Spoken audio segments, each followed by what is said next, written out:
अगस्त 1947।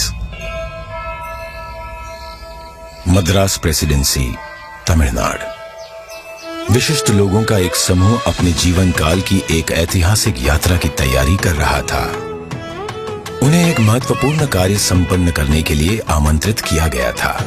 एक शासक से दूसरे शासक को सत्ता हस्तांतरण की प्रक्रिया को विधि विधान के साथ पूर्ण करने का कार्य सौंपा गया था। किस दिशा में कूच कर रहे थे ये लोग? दिल्ली। भारत अपनी स्वतंत्रता के समीप था। ब्रिटिश शासन से मुक्ति की बेला थी। स्वराज के लिए संघर्ष में हजारों गिरफ्तार हुए और मारे गए, और दशकों बाद राष्ट्र अपने लक्ष्य के समीप था। वो लक्ष्य था स्वाधीनता, स्वतंत्रता। अब अंतिम वाइसरॉय लॉर्ड माउंटबेटन को एक महत्वपूर्ण कार्य करना था, भारतीयों को उनका स्वराज्य सौंपने का कार्य। परंतु उनके सामने एक सवाल था, स्वराज्य को किस प्रकार सौंपा जाए। ऐसे में हाथ मिलाने की रस्म शायद ही काम आए। तो इस गौरवशाली क्षण के प्रतीक के रूप में कौन सी रस्म अपनाई जाए? उन्होंने पंडित जवाहरलाल नेहरू के सामने अपना ये सवाल रखा। ये एक उचित सवाल था जिसके बारे में विचार विमर्श की आवश्यकता थी।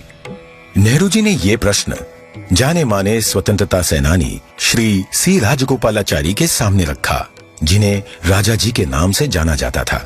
वे तमिलनाडु से थे। नेहरू राजा जी की विद्वता और भारतीय परंपराओं और सभ्यताओं पर उनके ज्ञान का सम्मान करते थे। राजा जी को इसका समाधान भारत के गौरवशाली अतीत में मिला। तमिलनाडु के चोला साम्राज्य में, जो भारत के प्राचीनतम और दीर्घकाल तक चलने वाले साम्राज्यों में से एक था, एक चोला सम्राट से दूसरे सम्राट को सत्ता का हस्तांतरण नीति परायणता के प्रतीक अर्थात सेंगोल सौंप कर किया जाता था। भगवान शिव के आशीर्वाद का आवाहन करते हुए उस समय के महंत द्वारा सेंगोल को आशीष प्राप्त होता था।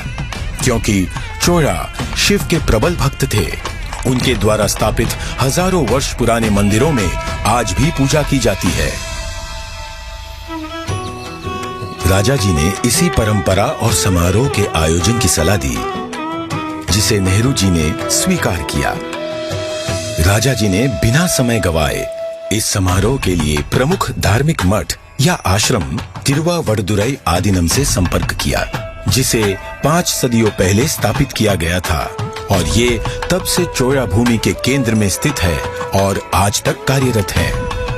तत्कालीन मठ प्रमुख 20वें गुरु महासन्निधानम श्रील श्री अंबलवाना देसिका स्वामी ने अपनी अस्वस्थता के बाद भी इस कार्य को स्वीकार किया।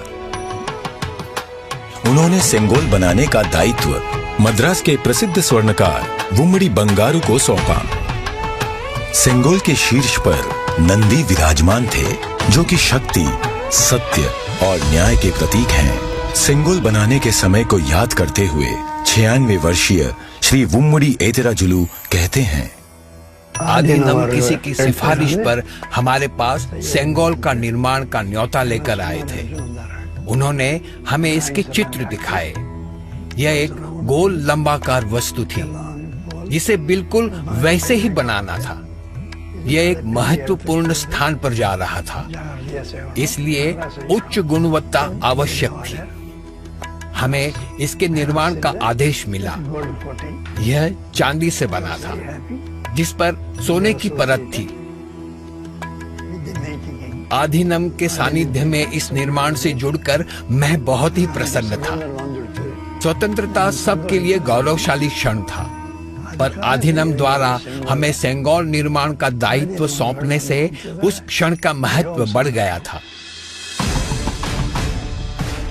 परम पावन मठ प्रमुख ने उप प्रमुख श्रील श्री कुमारस्वामी तंबिरान, आदिनम के ओदुवार विशेष गायक माणिक्यम और नादस्वर विद्वान TN राजरत्नम पिल्लई को आयोजन संपन्न कराने का दायित्व सौंपा।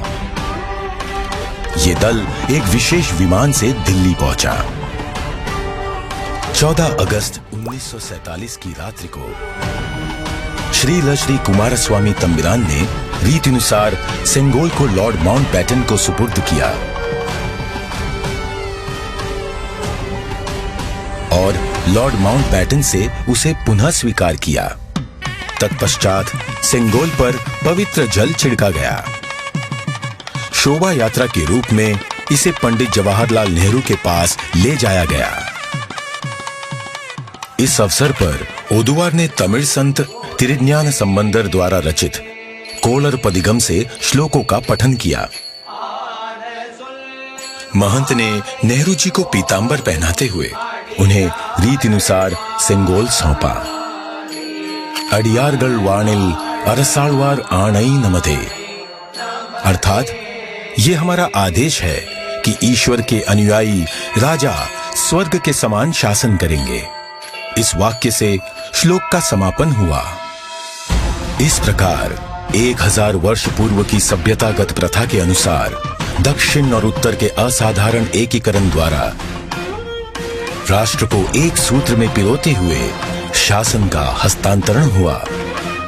तत्पश्चात नेहरू जी ने श्री राजेंद्र प्रसाद सहित कई नेताओं की उपस्थिति में सेंगोल को स्वीकार किया। आगे चलकर श्री राजेंद्र प्रसाद भारत के प्रथम राष्ट्रपति बने। इस ऐतिहासिक घटना का उल्लेख व प्रकाशन राष्ट्रीय और अंतर्राष्ट्रीय मीडिया में किया गया। 25 अगस्त 1947 की टाइम पत्रिका ने भी इसे प्रकाशित किया। हस्तांतरण की प्रक्रिया के पश्चात पंडित जवाहरलाल नेहरू ने 14 अगस्त 1947 की मध्य रात्रि को अपना विश्वविख्यात भाषण राष्ट्र के नाम संबोधित किया।